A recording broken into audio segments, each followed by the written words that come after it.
Estimados, buenas tardes. Presentamos al doctor Luis Alfredo Pérez Zárate. Él es ingeniero agrónomo por la Universidad Veracruzana en 2013. Maestro en Ciencias en Agroecosistemas Tropicales por el Campus Veracruz del Colegio de Posgraduados, egresa en 2016. En este mismo año va a Estados Unidos de América y labora durante 2 años.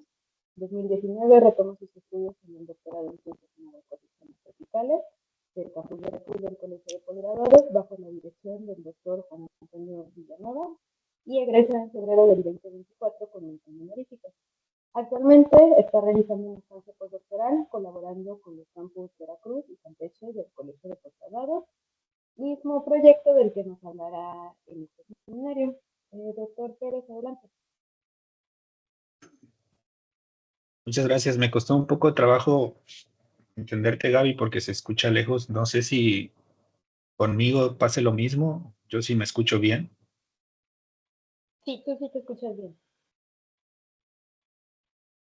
Ok, bueno, pues entonces tú me dices si se ve mi pantalla completa. Listo, se ve la pantalla completa.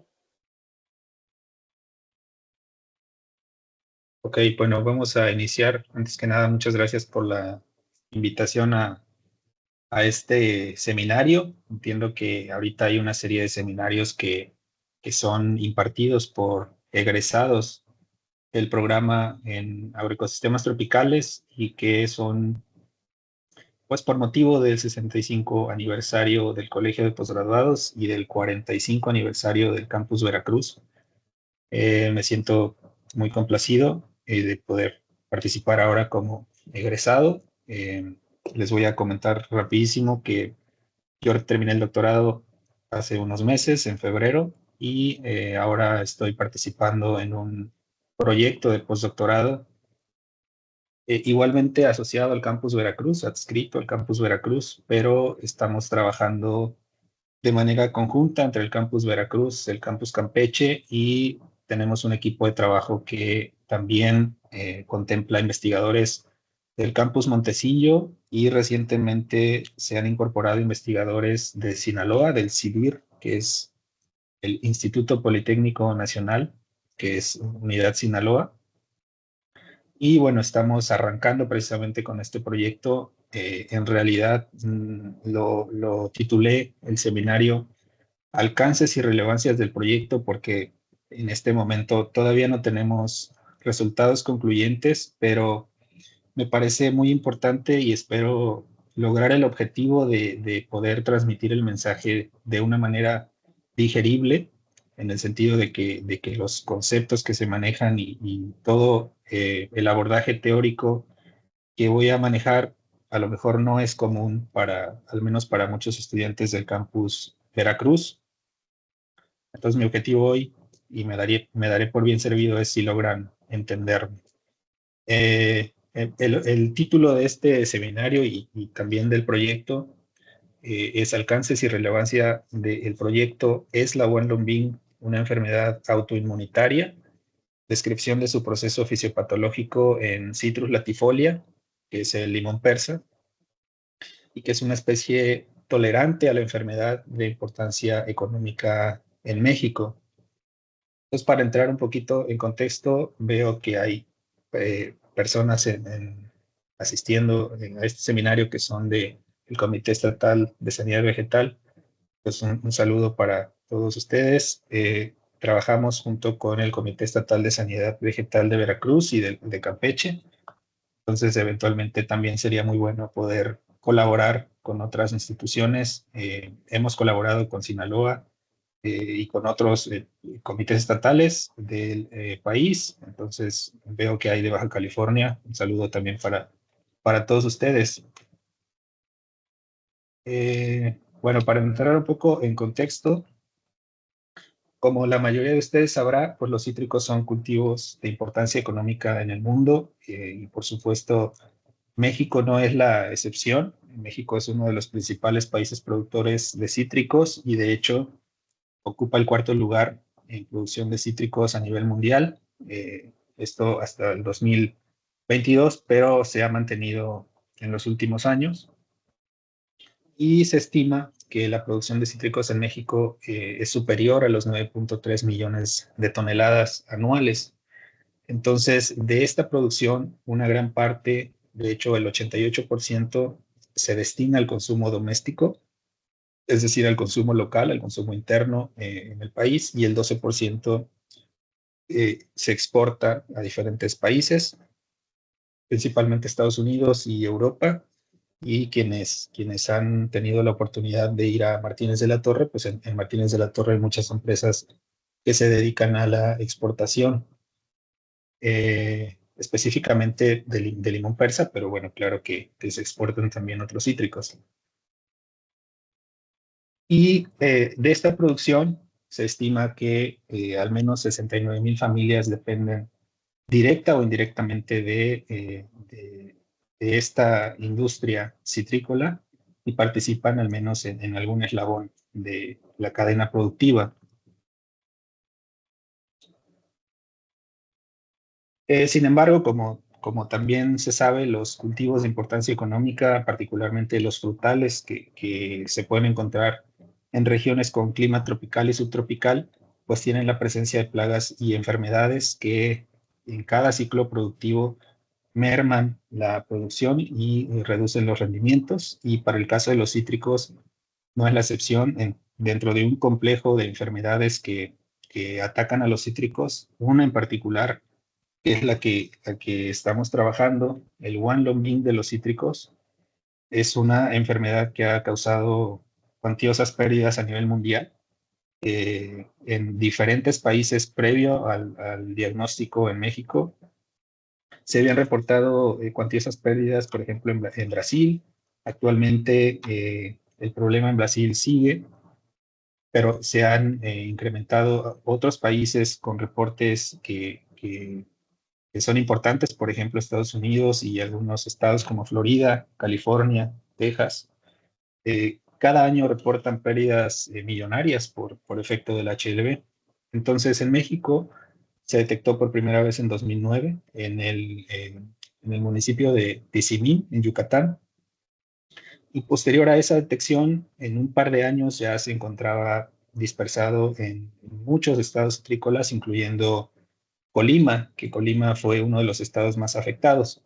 Y posteriormente se empezaron a desarrollar algunas estrategias de manejo que permitieron de alguna forma frenar un poco el avance de la enfermedad, y algunos otros estados como Veracruz a la fecha pues han logrado mantener su producción. Sin embargo, por ejemplo, Colima ha tenido afectaciones importantes a raíz de ese brote que se tuvo muy fuerte por el 2012-2013.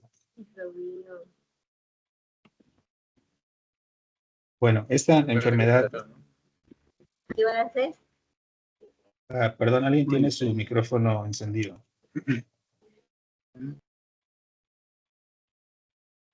Bueno, entonces esta enfermedad lo que ocasiona es una serie de síntomas que son muy característicos, al menos en cítricos susceptibles, como la naranja y algunos otros como el limón mexicano, que son más evidentes respecto a otros cítricos como el limón persa. Y uno de los síntomas característicos es el moteado asimétrico. Este moteado asimétrico lo podemos observar en las hojas, y una característica es que precisamente eh, es asimétrico porque lo que se ve en un lado de la hoja no necesariamente se ve en el otro lado de la hoja, y es característico por observarse manchas amarillas en las hojas e islas verdes. También el engrosamiento y amarillamiento de la nervadura, la caída de fruta, la deformación de la fruta, y la fruta que se cae prematuramente y que está deforme tiende a mostrar aborto de semillas. También si se hace un corte transversal en el fruto, lo que se observa es que la columela está curvada, como se puede observar en esta foto inferior. Entonces, también lo que se puede observar es caída prematura de fruta, y esto está asociado básicamente a cambios hormonales que se dan en toda la planta. También podemos observar en los frutos afectados, al menos de naranja, una coloración rojiza en la unión del peciolo y maduración inversa de los frutos. Entonces, visto esta enfermedad desde una perspectiva pues, global, vamos a pasar un poco a una perspectiva más puntual, que es quién es el agente causal del HLV y también quién se encarga de la transmisión del patógeno. Bueno, lo que nosotros observamos en la diapositiva anterior son los síntomas de la enfermedad. Y la enfermedad es ocasionada por un patógeno que está restringido al floema de las plantas. Este patógeno se llama, su nombre científico es Candidatus liberibacter asiaticus y está limitado al floema de las plantas, pero también puede encontrarse en los vectores. Es decir, puede sobrevivir tanto en planta como en vector. Y es un patógeno que, por sus características, que es una bacteria gram negativa, no es posible aislarla en medios artificiales. Entonces no se ha logrado aislarla y por tal motivo, pues no se tiene una cura para la enfermedad. Entonces la estrategia de manejo básicamente es de convivencia. Entonces, ¿quién es el vector? Bueno, el vector es Diaphorina citri o el sílido asiático de los cítricos. Este sílido es muy común en todas las zonas citrícolas y es muy fácil identificarlo. Tanto los estadios ninfales como los adultos son los que se encargan de transmitir la bacteria en los brotes y los adultos principalmente son los que se encargan de diseminarla entre árboles. Entonces, los adultos o cuando una ninfa pasa a estadio adulto, si está infectada desde que es ninfa, cuando es adulto es capaz de transmitir la bacteria en alimentaciones posteriores. La bacteria se encuentra distribuida en la mayoría de los órganos del insecto, desde el intestino medio, la hemolinfa, por supuesto en las glándulas salivales, que es principalmente como la transmite entre árboles. Y aparte de los daños directos, indirectos que causa el vector por la transmisión de la enfermedad, el vector, si no se tiene un control adecuado, puede ocasionar daños directos a la planta. ¿Como cuáles? Bueno, los incrementos poblacionales de las ninfas y adultos, pero particularmente ninfas, en brotes pequeños lo que hacen es causar daños irreversibles en los brotes que afectan. Eventualmente ese brote en un estado adulto ya está atrofiado, se enrolla y pierde la actividad fotosintética. Entonces esto en conjunto lleva a que los árboles que tienen este tipo de afectaciones pues sean menos productivos respecto a otros árboles que no tienen este problema. Además, por ejemplo, la cerilla que excreta las ninfas y los adultos produce la formación de hongos en hojas, también como un daño indirecto. Entonces aquí lo que se ha hecho básicamente pues, es dar un manejo del control del vector como un pilar fundamental en el manejo de la enfermedad del HLV. Y esto, pues, a través de control químico, control biológico, que vamos a hablar un poquito más adelante, sobre la estrategia que se ha llevado para el manejo de la enfermedad en campo. Entonces, como les comentaba, a nivel mundial se ha reportado cuantiosas pérdidas por el HLV, pero la pregunta es, ¿qué ha pasado en México? Bueno, esta gráfica de Villar Luna y colaboradores nos muestra que los datos históricos de producción de cítricos en México, lo que nos dicen es que a partir del 2009, que fue el primer reporte del HLV en México, se había mantenido un incremento progresivo de la producción y se había mantenido también el área cultivada en el país. Lo que pasó con el reporte del HLV en México fue que eventualmente hubo una caída en la producción en los años posteriores, al menos 3 o 4 años posterior a la identificación, pero posteriormente, cuando se empezó a trabajar en esta estrategia de manejo a nivel federal, porque de hecho fue una iniciativa que se hizo en todo el país y fue una campaña que se estableció específicamente para el HLV, bueno, se logró recuperar esa producción y a la fecha se tiene una producción, como ya les comentaba, pues muy alta y que va de la mano con el área cultivada, es decir, tanto se ha incrementado la producción como se ha incrementado el área de cultivo de cítricos en México. Entonces, a simple vista, o lo que podemos deducir con esto es que no ha habido, digamos, un efecto importante del HLB, pero esto no necesariamente es así. Si nosotros vamos a un ejemplo muy específico, que fue el caso de Colima, lo que podemos notar en ese mismo sentido de la gráfica anterior es que a partir de la fecha en la que se presentó, se identificó el brote de HLB, en los próximos años hubo una caída muy importante en la producción de limón mexicano, que no ha podido volver, digamos, a la tendencia normal que se esperaba de crecimiento. Entonces el rendimiento decayó, se ha recuperado progresivamente, pero no ha podido volver a los niveles en los que se tenían previo a la aparición de la enfermedad. Y también lo que podemos notar es que el área cultivada del limón mexicano también decayó muchísimo y tampoco ha podido recuperarse completamente. Entonces aquí lo que pasó fue que dentro de la campaña lo que se estaba recomendando dentro del tripié famoso que se implementó era la eliminación de árboles enfermos. Entonces, en el limón mexicano particularmente, se eliminaron muchísimos árboles por efecto del HLB y eso ha impactado o impactó muchísimo la producción y también el área cultivada y no ha sido posible que se recupere. Entonces, esto, considerando que el limón mexicano es susceptible al HLB. Para el caso del limón persa, desafortunadamente no hay un estudio similar que nos indique si ha habido un efecto significativo a través del tiempo respecto a lo que observamos, por ejemplo, en limón mexicano. Entonces, a raíz de todo esto, de que se obtuvo el primer árbol positivo acá en Yucatán y que se observó que la dispersión de la enfermedad era muy rápida y que estaba relacionada con la carga de inóculo, con la carga de las poblaciones del vector, con la dominancia de los vientos, se empezó a extender muy, muy rápido en otros estados citrícolas. Entonces, se publicó una norma, la 047 FITO 2009, que establecía las bases para evitar la dispersión del HLB en México. Y como les comentaba, se establecieron acciones específicas de monitoreo y de control del vector en todo el país y precisamente los comités estatales de sanidad vegetal eran los que se encargaban de operar la mayoría de estas acciones, particularmente el control químico del vector. Bueno, aparte de eso, los otros pilares eran la eliminación de plantas enfermas, el control químico del vector y el uso de planta certificada.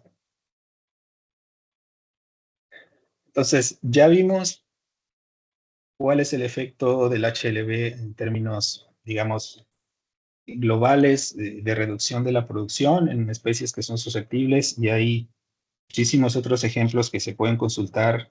Por ejemplo, en Estados Unidos, en Florida se han cerrado muchísimas fábricas jugueras. Muchos productores han abandonado la producción de cítricos y han cambiado a otros cultivos precisamente por este problema. Entonces ahora lo que sigue es entender cómo reacciona la planta con el patógeno y de manera muy general les voy a mostrar cómo funciona el sistema de inmunidad de las plantas. Entonces primero, y de manera muy, sin entrar en demasiados detalles para no confundirlo, hay dos vías de inmunidad de las plantas. La primera es la PTI, que es una respuesta de inmunidad desencadenada por PAMPs, que son los PAMPs, son moléculas que excreta el patógeno y que son reconocidas por receptores de reconocimiento que están en la membrana de las células. Ante el reconocimiento de estos patrones moleculares, se desencadena una cascada de señalización que eventualmente lleva a la activación de genes de inmunidad. Esta es una respuesta rápida y generalmente se transcriben genes de inmunidad que están asociados, por ejemplo, con el incremento en la producción de especies reactivas a oxígeno. Ahora, si el patógeno puede atravesar esa barrera o esa barrera inicial de inmunidad desencadenada por los patrones moleculares, y tiene la capacidad de producir efectores, que estos efectores, a diferencia de los PAMs, tienen un objetivo muy específico que es proteger al patógeno, o que tienen la capacidad de bloquear la respuesta rápida de inmunidad. Entonces, si estos efectores logran ingresar a la célula o la planta tiene la capacidad que a nivel intracelular tiene otros receptores que se llaman proteínas R, que pueden, eh, que pueden bloquear los efectores. Y esta respuesta de inmunidad mediada por los efectores se llama respuesta ETI. ¿Qué quiere decir ETI? Pues inmunidad desencadenada por efectores. A diferencia de la PTI, la ETI es mucho más rápida e intensa y generalmente lleva a una respuesta de hipersensibilidad. ¿Qué quiere decir esto? Que a diferencia de la PTI, en este caso hay muerte celular programada y por eso en muchos hongos en muchos hongos y en algunas otras enfermedades vemos que las hojas de las plantas empiezan a mostrar muerte celular y se ponen negras, se empiezan a caer. Eso es la respuesta de hipersensibilidad, que también está mediada por especies reactivas a oxígeno, pero en una intensidad mucho mayor. Y el objetivo de eso es matar el patógeno que está a nivel local, en una sola hoja, no sé, en el tallo, en una parte del tallo, pero es una respuesta de inmunidad de la planta. Entonces, dicho esto, ¿qué es lo que sucede con la respuesta de los cítricos ante candidatos de Helicobacter asiáticos? Bueno, algo que se me pasaba es que a lo mejor lo que ustedes han escuchado un poco más es la SAR, resistencia sistémica. Bueno, para que se pueda dar una resistencia sistémica en una planta, inicialmente tiene que haber una respuesta ETI y una respuesta PTI, es decir, una respuesta local para que pueda darse una respuesta global. Entonces, primero tiene que haber un registro de que hubo un patógeno en la planta, y una vez que se tiene ese registro, es como incluso en nosotros, en los humanos, posteriormente la planta ya está preparada para ataques posteriores. Y en esa activación del sistema de inmunidad, lo que participan son volátiles, por ejemplo, el ácido salicílico en su forma metilada o el ácido jasmónico. Y en ese caso ya se puede desarrollar la resistencia sistémica. Entonces, ¿qué sucede con los cítricos y con el patógeno del HLV? Bueno, lo primero que hay que comentar es que para que la enfermedad del HLV se pueda expresar, se pueda desarrollar, debe de darse varios elementos. Primero, la convergencia espaciotemporal de algunos factores que son muy importantes y que son fundamentales para el desarrollo de cualquier enfermedad, que son las condiciones ambientales, las condiciones predisponentes óptimas para su desarrollo, un vector, un patógeno y un hospedero susceptible. Si se dan estas condiciones, entonces puede haber un segundo paso. Si falla alguna de estas, al menos en el caso de patógenos que necesitan un vector, entonces no se puede desarrollar la enfermedad. Y esto es algo que se le denomina en fitopatología el tetraedro de la enfermedad.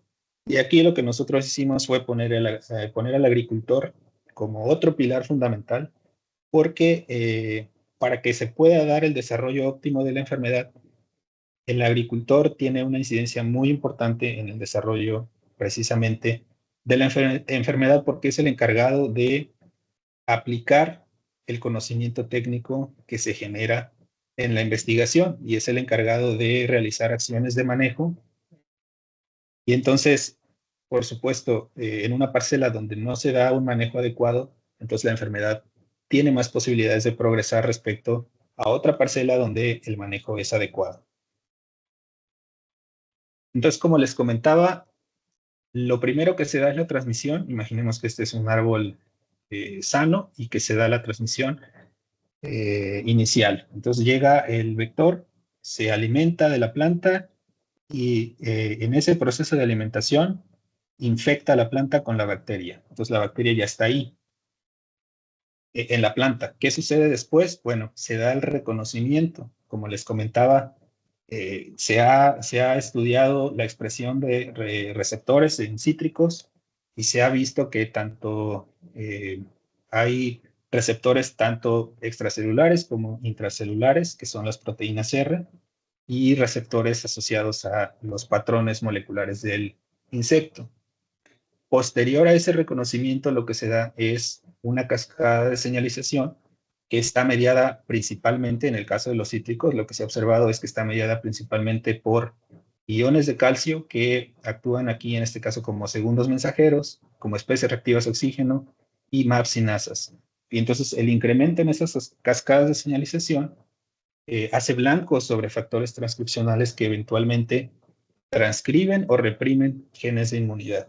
Los factores transcripcionales son los reguladores de la expresión génica y entonces todo esto en conjunto lleva a cambios en la planta que se dan a diferentes niveles, que pueden ser a nivel transcriptómico, a nivel proteómico, a nivel metabólico y a nivel de hormonas. Entonces, todo esto en conjunto, y se los estoy mostrando de una manera muy sencilla, es eventualmente lleva al desarrollo de síntomas a nivel foliar.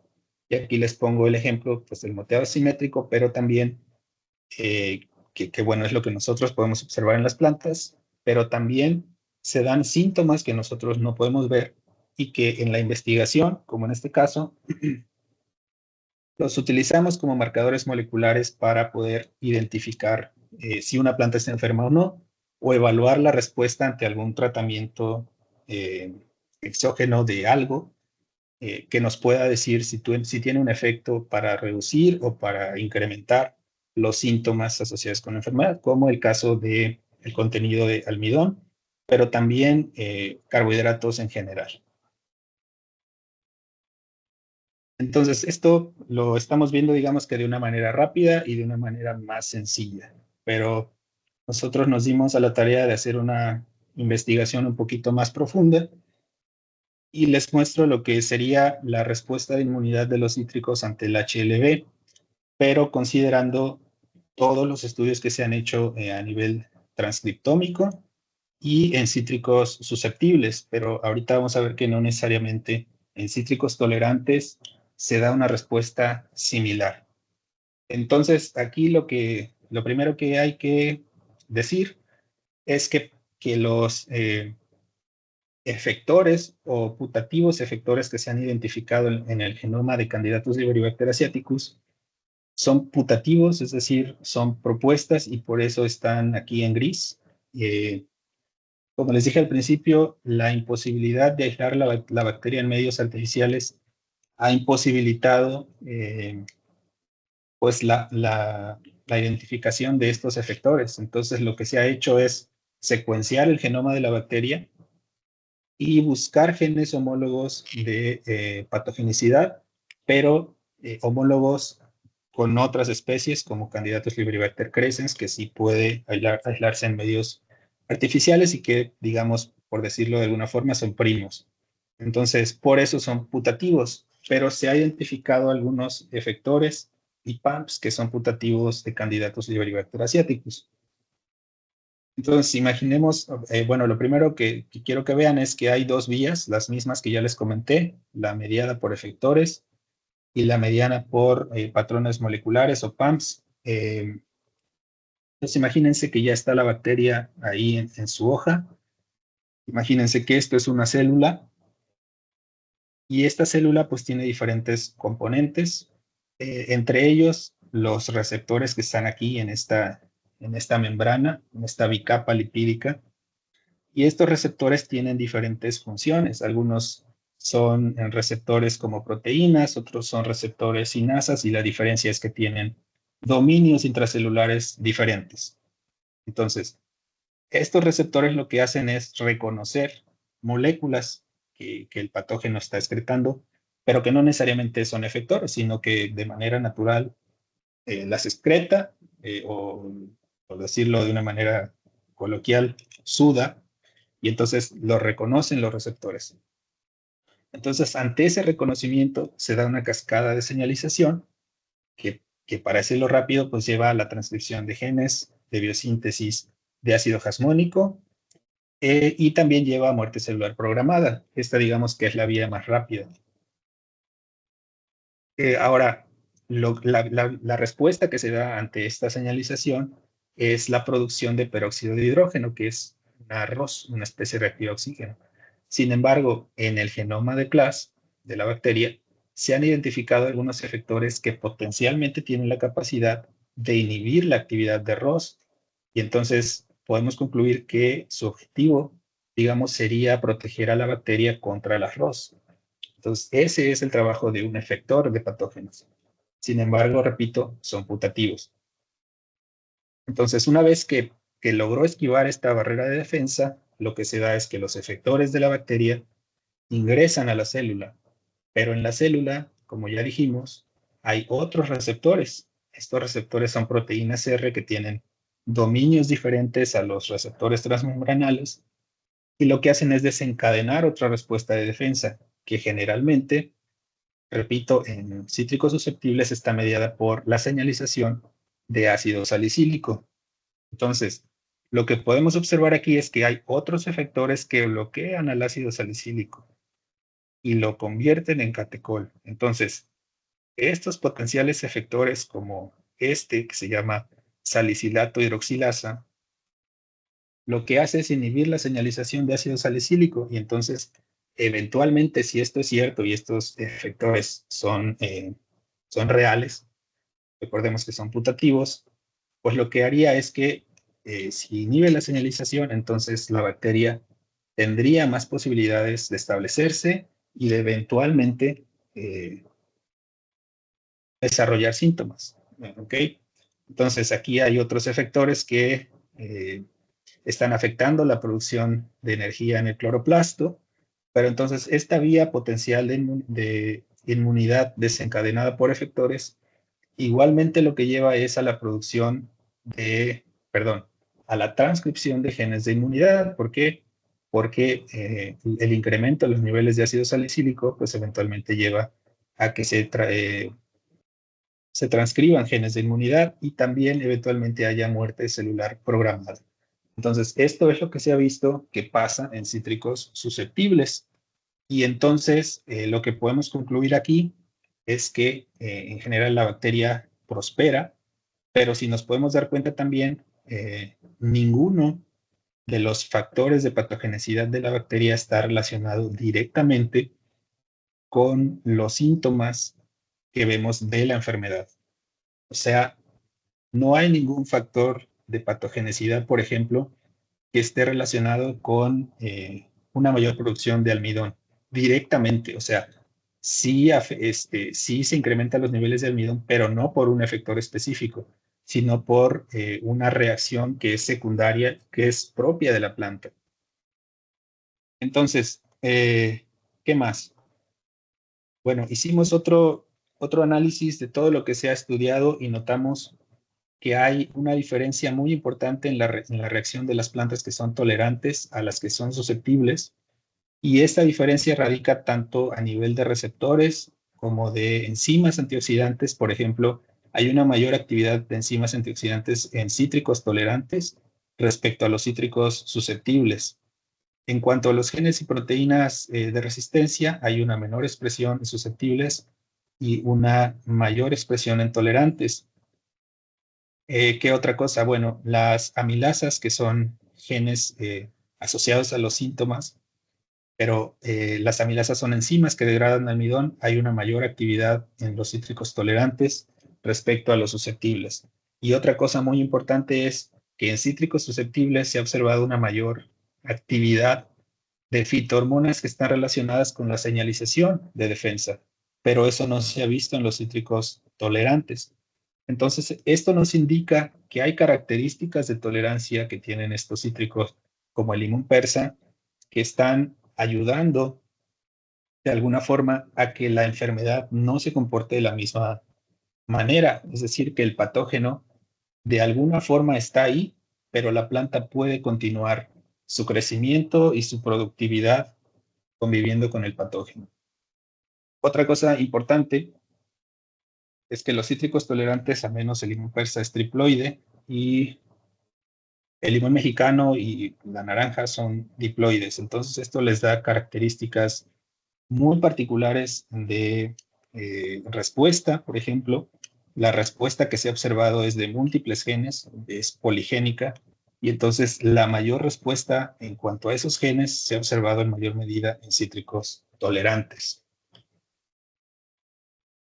Entonces, para ir compilando toda esta información y que no quede en el aire como algo aislado que pasa en cítricos tolerantes susceptibles, digamos, para resumir, tanto las plantas como los animales tienen una inmunidad innata.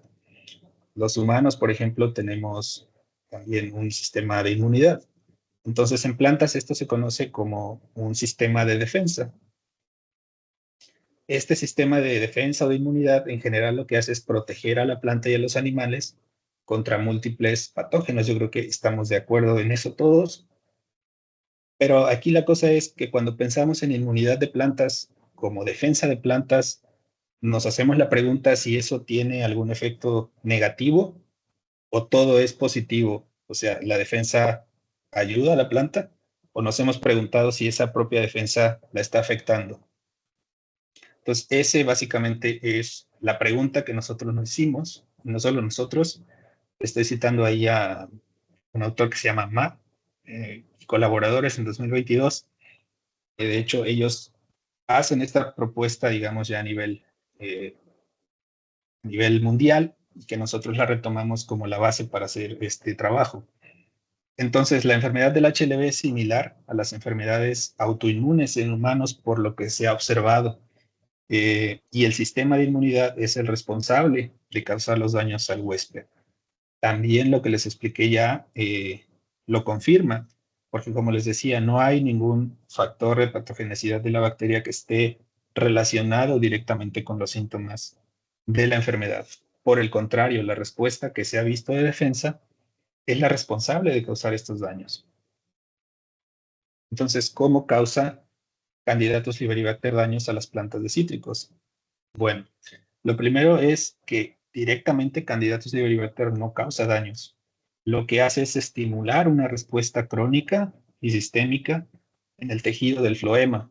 Los síntomas que se observan son ocasionados principalmente por muerte celular en el sistema, muerte celular sistémica en el floema, por la producción excesiva de especies reactivas a oxígeno.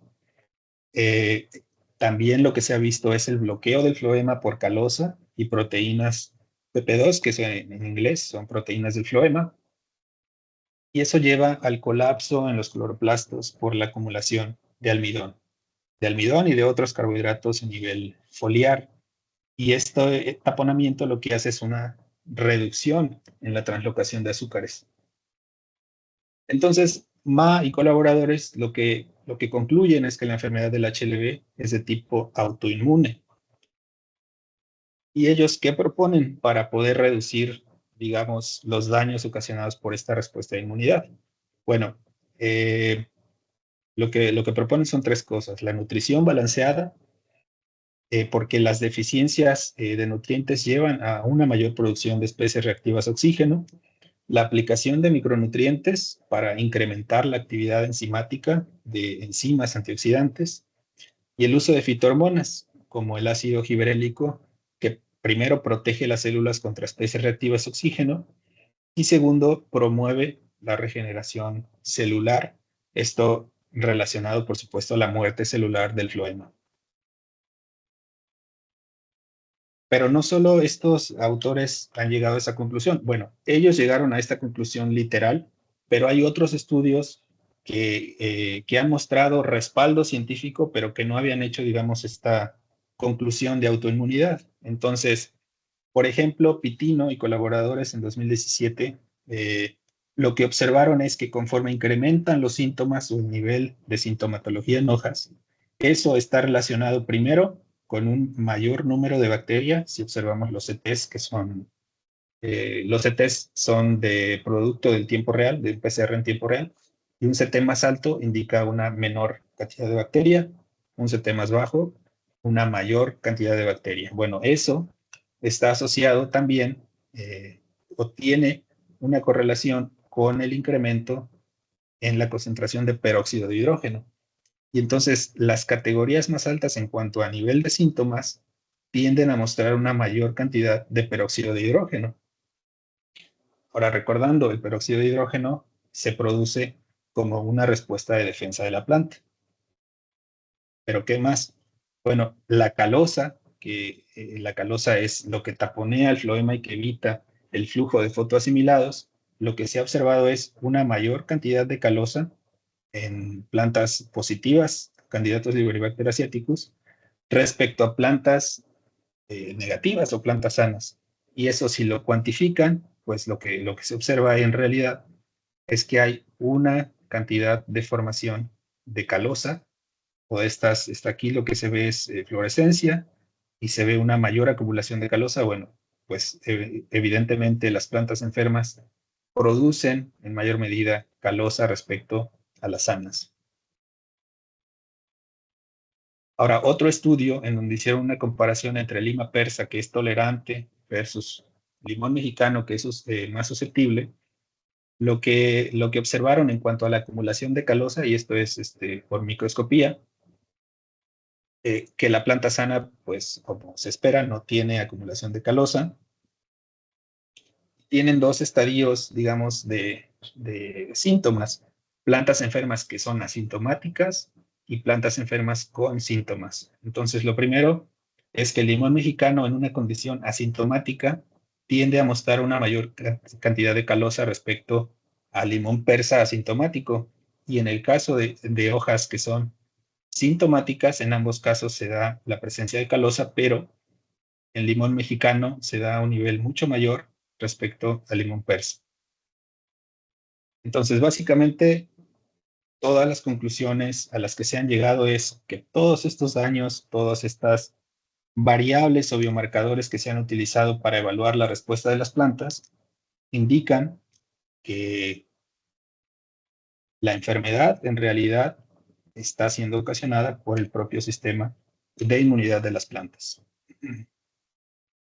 Ok, pero entonces lo está ocasionando la propia planta, pero ¿por qué eso es importante en términos prácticos?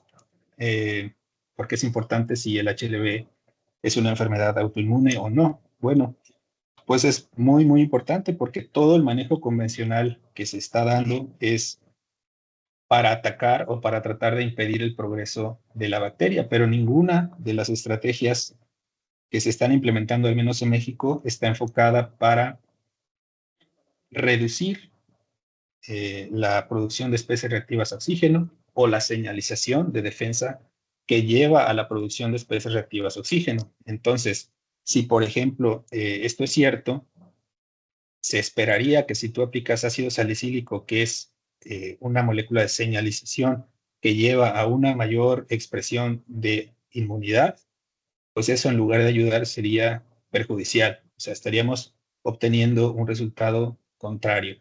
Entonces, por eso es muy importante eh, este trabajo y lo que se busca con los resultados, porque cambiaría completamente la forma en la que se hace el abordaje para el manejo de una enfermedad. Entonces, como les comentaba, las plantas, particularmente las triploides como el limón persa, lo que se ha hecho es evaluar la respuesta de las plantas a nivel génico y a nivel fisiológico. Pero aquí el reto es cómo podemos unir la respuesta fenotípica con la respuesta genotípica. Y bueno, la respuesta genotípica lo que se hace comúnmente es evaluarla con técnicas o herramientas ómicas, ¿no? De expresión de transcritos, etcétera. Pero la respuesta fenotípica requiere como que un mayor análisis, es un reto mayor en el sentido de que se puede evaluar a nivel de dosel, como está aquí, se puede evaluar toda la planta, incluyendo tallos, raíces, se puede evaluar a nivel de hojas, a nivel de un corte de hoja, a nivel de células, y eso, conforme cambia la expresión sintomática, la respuesta fenotípica es diferente. Entonces es muy importante que si nosotros estamos trabajando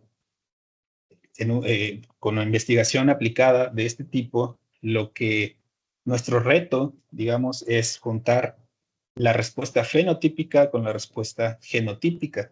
Y esto va de la mano también con la respuesta a las condiciones ambientales cambiantes, porque toda la respuesta se ve afectada por todo y por eso se esquematiza aquí como un cubo de Rubik, porque si se mueve, por ejemplo, una pieza en cuanto a las condiciones ambientales, eso puede afectar la expresión génica y eso a su vez puede afectar la respuesta a nivel de fenotipo. Entonces, lo que buscamos aquí con esta investigación es encontrar parámetros a nivel de fenotipo y a nivel de genotipo que podamos conjuntar y que podamos tener un análisis conjunto que nos indique cuáles son las características fenotípicas y también genotípicas de relevancia para poder aplicarse en una estrategia de manejo a mediano plazo. Ahora, aquí la pregunta es cómo asociar las características de tolerancia de la lima persa, que se sabe que está mediada por múltiples genes, con características fenotípicas de interés para desarrollar un programa de mejoramiento genético, si es que ese es el objetivo. Pero si lo hacemos más general, para desarrollar algún programa de manejo que sea específico para las condiciones del país o que se pueda aplicar específicamente en Martínez de la Torre, etcétera, etcétera. Ese es más o menos el objetivo principal. Entonces, lo que se tiene aquí es que tenemos dos tipos de datos. El primero son datos genómicos, que vamos a trabajar con secuenciación y con transcriptómica. Y vamos a tener resultados de eso. Vamos a hacer un ensamble del genoma, vamos a ver la expresión diferencial de genes, etcétera. Vamos a identificar los transcritos que están asociados con las plantas enfermas y con las plantas sanas. Pero también vamos a hacer un análisis a nivel de fenotipo, y vamos a utilizar herramientas de fenotipeado masivo. Y eso lo vamos a tratar de ligar con herramientas estadísticas que nos permitan juntar esta información a nivel de fenotipo y genotipo. Y lo que vamos a hacer es fenotipificación. Y tenemos dos módulos, uno de imagen de fluorescencia de clorofila y otro de imágenes hiperespectrales. Y específicamente vamos a trabajar con reflectancia. Entonces, la importancia del proyecto radica en analizar si el HLV es una enfermedad de tipo autoinmune y cuáles son las bases genéticas de la tolerancia en limón persa, utilizando o analizando el fenómeno con tecnologías de frontera como la fenotipificación masiva automatizada o también conocida como Phenomics. Y eso lo vamos a utilizar para la descripción espaciotemporal del proceso fisiopatológico. Vamos a evaluar el efecto de la enfermedad a nivel transcriptómico, fisiológico y metabólico. Y también lo vamos a relacionar con la aplicación exógena de fitohormonas que estén relacionadas con la respuesta de inmunidad de las plantas. Y a su vez vamos a tratar de identificar los factores transcripcionales y algunos RNAs que puedan jugar un papel clave en la regulación del proceso de inmunidad disparado por la infección de la bacteria. Bueno, ¿por qué vamos a hacer esto? Pues la hipótesis es que en la variedad tolerante al HLV, Citrus latifolia, la respuesta inmune no se induce, se encuentra suprimida o retardada ante la infección por Candidatus liberibacter asiaticus, y esto puede ser por el tipo, por el efecto del perfil de expresión o del tipo de receptores, por genes de resistencia, por factores transcripcionales o posiblemente por RNA regulatorios o de hormonas reguladoras de la respuesta inmune. Y el objetivo principal de este trabajo pues, es describir el proceso fisiopatológico del HLV en una variedad tolerante, evaluando la respuesta espaciotemporal, fisiológica, morfológica, hormonal y transcriptómica, y que esté asociada con la regulación de la respuesta inmune ante la infección con Candidatus liberibacter asiaticus y que esté modulada por tratamientos exógenos de fitohormonas.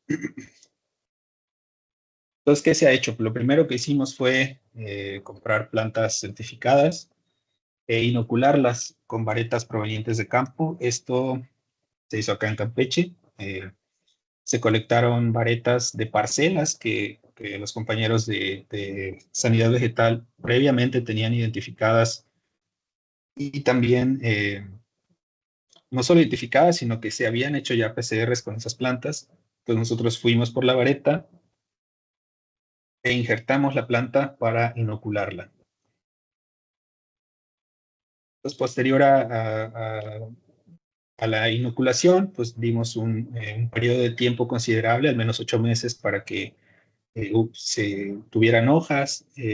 Hicimos la extracción de ADN, hicimos el PCR, amplificando el gen 16S ribosomal de Candidatus liberibacter asiaticus, e identificamos algunas plantas que estaban ya enfermas para hacer unos análisis preliminares, y también confirmamos que la planta sana pues seguía sana, ¿no? Eso era algo importante. Lo que hicimos con estas plantas fue hacer una prueba con Phenomics. El módulo de fluorescencia de clorofila está en el laboratorio de agrofenómica y fenotipificación del campus Campeche. Y lo que les voy a explicar muy rápido, para que puedan entender cómo funciona un poco el módulo de fluorescencia, es que se hace pasar unas de luz sobre las plantas, y parte de esa luz o esa energía que llega a las plantas es utilizada para la fotosíntesis. Otra parte se pierde en forma de calor, y otra parte muy importante regresa en forma de fluorescencia. Entonces a nosotros nos interesa mucho evaluar esta energía en forma de fluorescencia o esta luz que no se utiliza en la fotosíntesis, porque eso nos ayuda a describir el estado del sistema fotosintético. Entonces, una planta con una fotosíntesis eh, adecuada, digamos que no tenga ningún estrés, lo que se espera es que utilice más energía para la fotosíntesis y haya menos luz reflejada en forma de fluorescencia.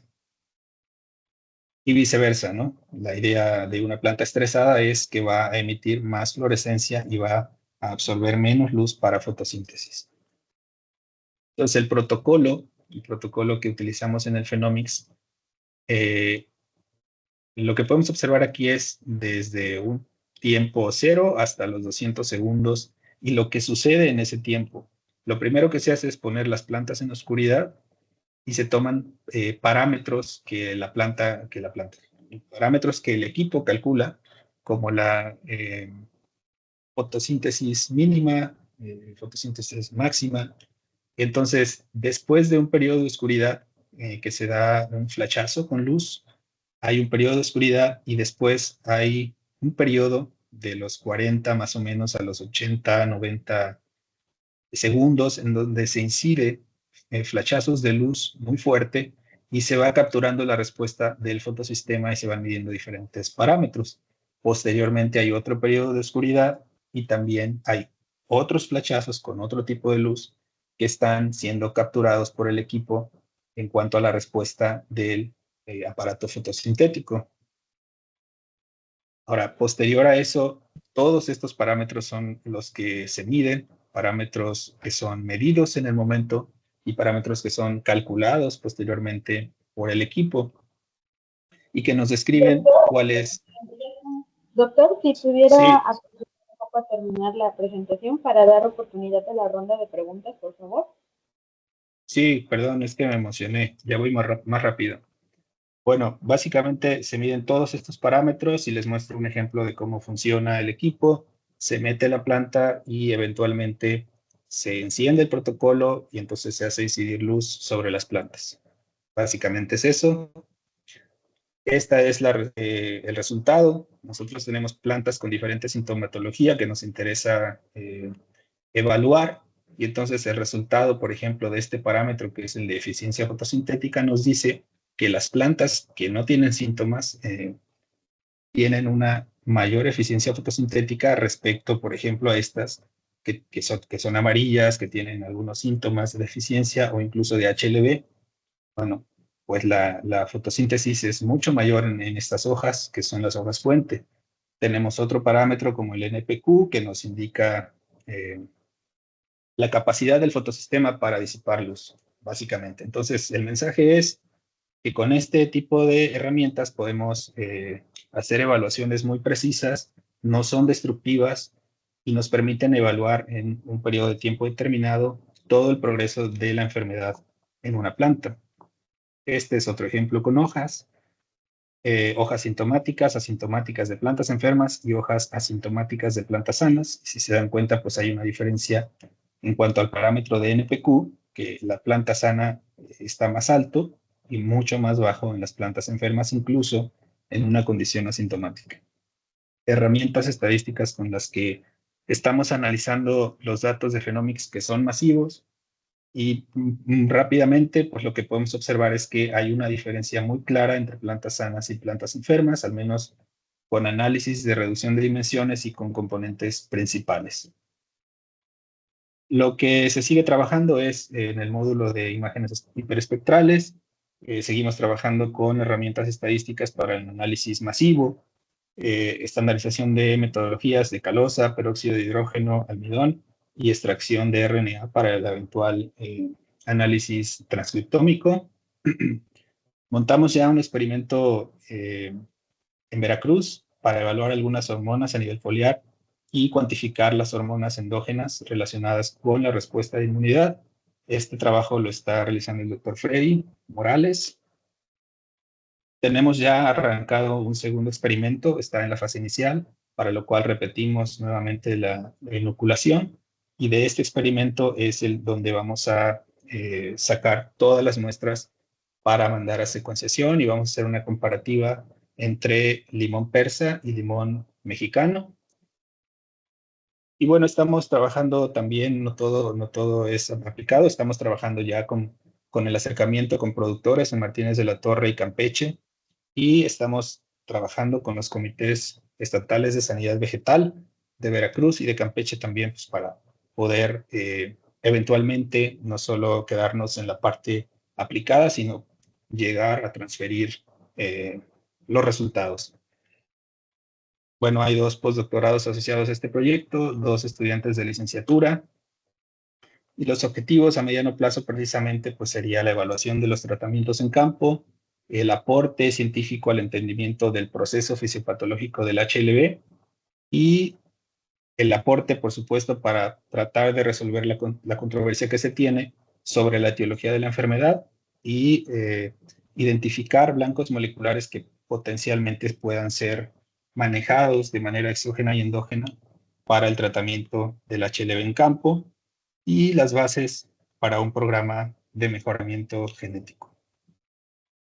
El equipo está liderado por el doctor Villanueva y bueno, somos varios colaboradores. Bueno, eso es todo. Muchas gracias por su atención. Si alguien tiene algún comentario, adelante, por favor. Por favor, a los asistentes les invitamos a escribir sus preguntas en el chat para que el doctor Pérez les responda.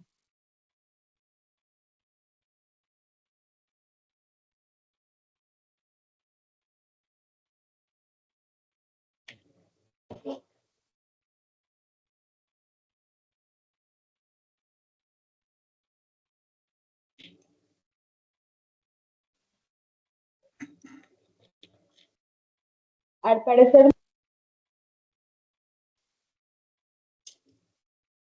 entonces damos por terminado este seminario. Agradecemos la participación del doctor Pérez y el seminario va a estar disponible en la página de YouTube en breve. Estén pendientes de nuestras redes sociales, ahí lo estaremos publicando. Muchas gracias a todos por su asistencia. Hasta luego. Muchas gracias por la invitación.